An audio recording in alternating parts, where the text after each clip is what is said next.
So what is antimatter? You didn't ask, but I'm going to tell you anyway. Antimatter, it's the substance that I've been explaining at the Earth's core. It's actually not antimatter. Antimatter is a really bad term for it. It's just highly charged mass. Essentially, element A is what I've been referring to it. If you were to find it on the table of elements, you would have to look up at the UUUs, like I keep explaining. It's in that category, right? Highly charged mass.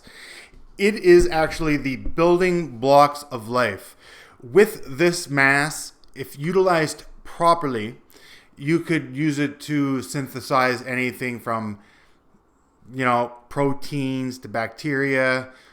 It's just an amazing substance, and it can be used to create sustainable energy. There's so many uses for it.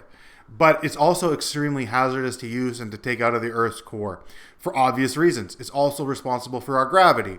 It does all these wonderful things, and it's so essential that we keep it in its purest form, as much of it, at the Earth's core.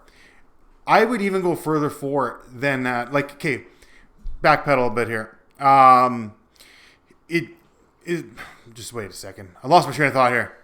It can be used even to create life. It's like radiation is like a descendant of it.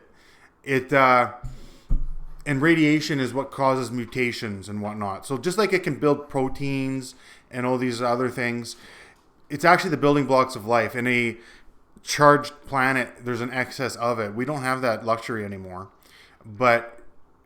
And how do I explain? Through just an overabundance of it creates radiation. Radiation creates mutations. That's how essentially life is formed and evolves over time due to this substance. That said, I go further that I think a lot about spirituality and the afterlife and things like that.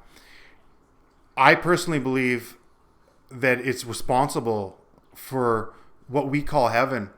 If you think about what's our consciousness?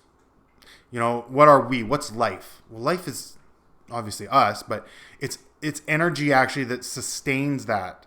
It's energy is what keeps your brain ticking. It's what keeps your organs pumping and everything working. Okay, and so when that stops, when your mechanical body stops, your consciousness leaves your body and enters, I guess, I don't know, a little quantum world. I don't know what I should call it.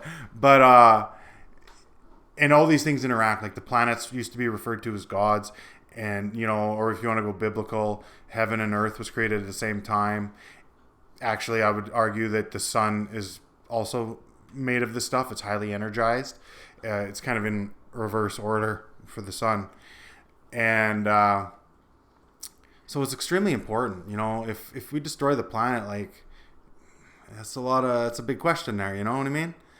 And so I believe it's essential actually to having never-ending life or living thereafter. And if we destroy the planet, you could argue that we destroy heaven, but then the argument becomes, well, maybe it's actually the sun. Or if we destroy the solar system, that's what the Sagittarius A is made out of. And then it becomes a larger debate. But I wouldn't ever take that risk. And I wouldn't ever risk the planet. And the planet, to me, is what does that. And that's not to take away anything from God, the creator, because that is something that's completely different. Not completely different. It's just much larger and older. And it goes on and on from there, and it's a very large discussion. But I just wanted to touch on antimatter and kind of mention that that's what this actually is. It's not antimatter. It's actually what sustains matter and sustains life. It's extremely important, and we need to respect it and nurture it, because even though it does all these wonderful things, it's at the heart of our existence in every possible manner.